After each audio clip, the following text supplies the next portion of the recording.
So here I am open to Module 2, which is the first module within Week 2. So now when you look over to the left-hand menu, you should not only see last week's module, but you're going to see Module 2 and Module 3 for this week. These you will not see just because these are only available to me.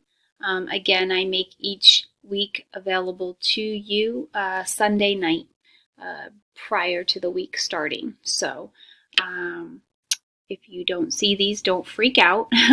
That is just meant for me to use. But we're in Week 2, Module 2. In this module, we're covering Chapter 3, which is stress, particularly talking about the meaning of stress, its impact, and sources of stress. So it's getting to know kind of the history and the details behind stress. Here's your to-do list. Your objectives this week include 2 of the body systems from Chapter 2. So I had mentioned this in the Start Here Menu podcast. Chapter 2 we are not reading as an entire chapter all in one sitting. We're breaking it up and we're reading it along with other chapters. So for this module, you're reading Chapter 3, which talks about meaning, impact, and sources of stress. And then in Chapter 2, you're just reading the part about the nervous system, which is Module 1, and the endocrine system, Module 2. Now, don't get those confused with the modules that we do here. It's just they call it the same thing. But you're looking at the nervous system and the endocrine system, and I give you some objectives, what you should understand about those systems. The reason why we study these 2 systems as we're covering Chapter 3 is because they have a lot to do with stress. And you'll see in the next module, we're continuing our discussion of stress because it's that big of a topic. And we'll be covering 2 other modules that also have a lot to do with stress. So in the nervous system, you're going to be looking at the components of it, looking at neurons and how our body communicates at the neural level via neural transmission, and why this is important. It is how everything gets communicated, be it in the central nervous system, our brain and spinal cord, or be it the peripheral nervous system, which is basically everything else. And the functions within the peripheral nervous system, there are specific actions that happen in the autonomic nervous system, which then further breaks down into sympathetic and parasympathetic. But basically, you're going to be understanding the role that this system plays in its response to stress. And then the endocrine system, which is really involved in hormones and the secretion of hormones, the glands that do that, and how that's involved in the stress response. In Chapter 3, we start dissecting stress, understanding what it is from a definition standpoint, as well as how do we appraise stress in our everyday life. Like when we are under stress, what do we do? What's our typical kind of go-to? And what factors lead to an appraisal that says, I am stressed out, I can't handle this? What factors bring us to that point? We'll look a little bit at emotions and the biochemicals behind emotion, namely all the endocrine functions of what happens when our body signals that it is overloaded or is in a state of trauma or stress or burden or burnout. What starts happening at the neurochemical level in our body. So we'll be looking at that. We'll be looking at different categories of stress. So not all stress is created equal.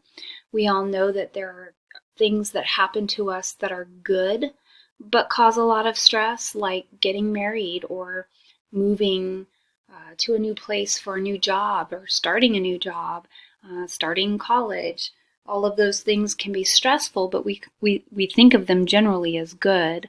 And then stressors that are bad, stressors that can be traumatic, stressors that can be overwhelming, that might include anxiety or depression or forms of other psychoses like PTSD. What happens to the person physically, psychologically, physiologically? What's the body doing when it's trying to combat a stressful situation? What's happening at the neurochemical level when the brain recognizes stress? And we'll get into some of the history of the stress response. We'll be talking about the fight or flight syndrome, which helps explain stress, the fight or flight response, and the general adaptation syndrome. These are just basic concepts that help us understand what's going on in the process of our body adapting to something stressful. So we'll also be looking at physical reactions in the body, how our thoughts and our emotions play a role in stress and how we view stress, how we appraise something as stressful or not. Why is it that one thing can be stressful to someone and not to another? What does our thinking have to do with that? And what does our emotions have to do with that? As well as what role does the environment play? So here are the social factors. What about our family? What about our community? When we are under times of stress, how can those things be buffers, or how can those things even maybe harm us or even be the source of the stress? So pretty much that sums up our at least our first half of discussion into stress. The lecture slides that go with it are right here. Again, I have information on how to access the animations. It's basically just a component that comes with the book. It's this website here that kind of lets you view the body. So if you're looking at, say, the nervous system, it'll walk you through the nervous system. It'll show you the different components of it and how it breaks down and what it's made up of. It's just kind of meant to be a companion to the chapter and the information that's in the chapter. So I've put information on how to access that there. It's also in your textbook, I believe. And I also included a podcast for any of you who are still having trouble. You can click and listen to the podcast. Please don't send me questions until you've checked this out, because I think it is a common area of confusion sometimes for students. So I tried to be pretty detailed on the podcast of how to go about using the animations. So please just check that out. And if you're still confused, then definitely email me.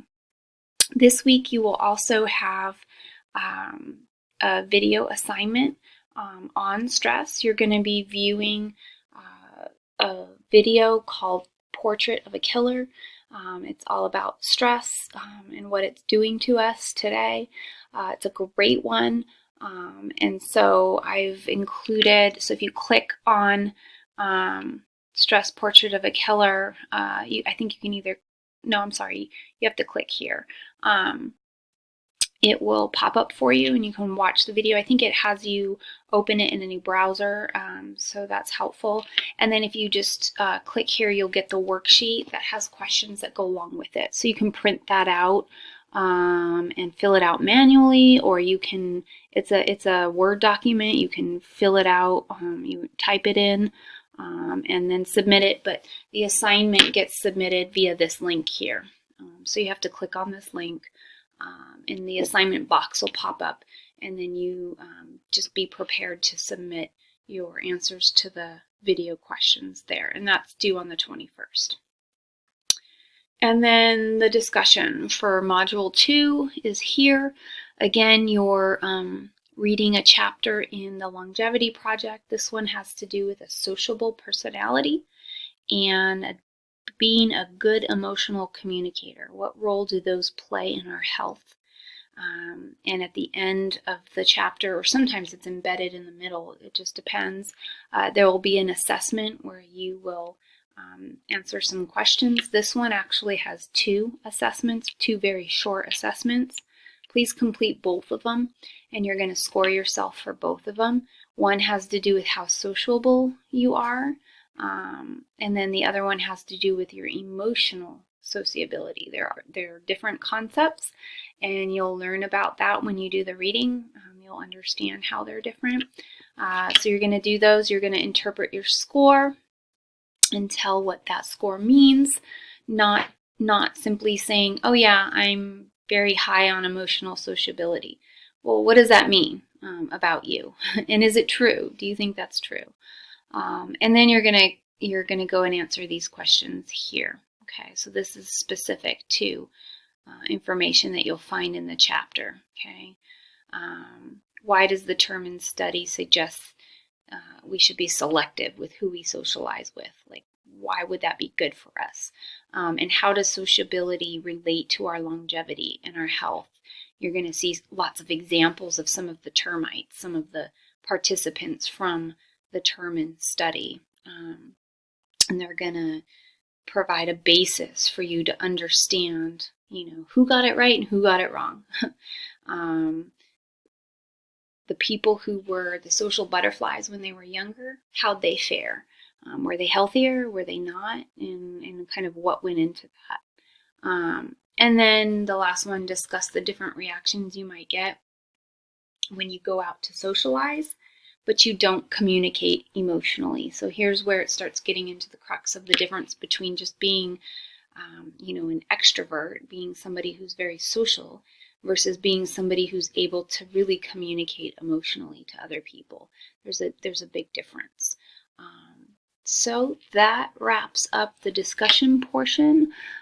So you've got the discussion, you've got the video assignment, and then you've got your objectives. And again, you're not turning in these objectives, you're just using them as the basis for understanding the chapter, and what you should be taking in and key things that you should be focusing on. So that wraps it up.